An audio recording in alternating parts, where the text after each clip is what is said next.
Informasi hari ini, Badan Kepegawaian Negara (BKN) sempat usulkan kenaikan gaji pegawai negeri sipil (PNS) ke jajaran pemerintahan.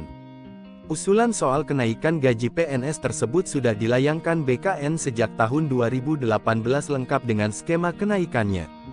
Alasan kuat BKN ingin ada kenaikan gaji PNS karena sudah lebih dari 2 tahun gaji PNS tidak naik. Berharap pada tahun 2019 gaji PNS sudah naik. Tak hanya itu, masih ada lagi alasan hingga alasan lain yang sudah dibuat oleh BKN. Pengajuan penolakan kenaikan gaji pokok tersebut juga mencakup analisa kebutuhan anggaran berikut simulasi dampak fiskalnya yang akan dibahas dalam forum antar kementerian, lembaga KL, kata Kepala Biro Hubungan Masyarakat Humas BKN Muhammad Ridwan, sebagaimana dilansir dalam laman resmi Kominfo.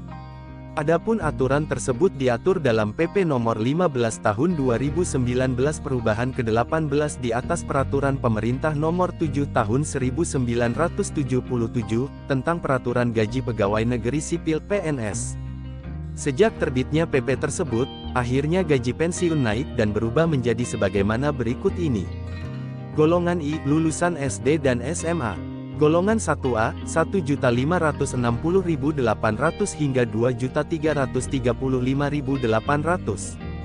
Golongan 1B, 1.704.500 hingga 2.472.900. Golongan 1C, 1.776.600 hingga 2.577.500. Golongan 1D, 1.851.800 hingga 2.686.500. Golongan 2, lulusan SMA dan D3. Golongan 2A, 2.022.200 hingga 3.373.600. Golongan 2B, 2.208.400 hingga 3.516.300.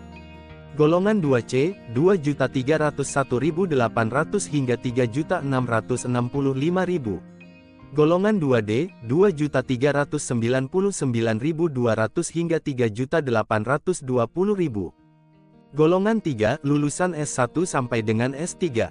Golongan 3A, 2.579.400 hingga 4.236.400. Golongan 3B, 2.688.500 hingga 4.415.600. Golongan 3C, 2.802.300 hingga 4.602.400. Golongan 3D, 2.920.800 hingga 4.797.000. Golongan 4. Golongan 4A, 3.044.300 hingga 5 juta. Golongan 4B, 3.173.100 hingga 5.211.500. Golongan 4C, 3.307.300 hingga 5.431.900. Golongan 4D, 3.447.200 hingga 5.661.700. Golongan 4E, 3.593.100 hingga 5.901.200. Soal nominal gaji PNS berdasarkan usulan kenaikan dari BKN yang masih berlaku hingga tahun 2023.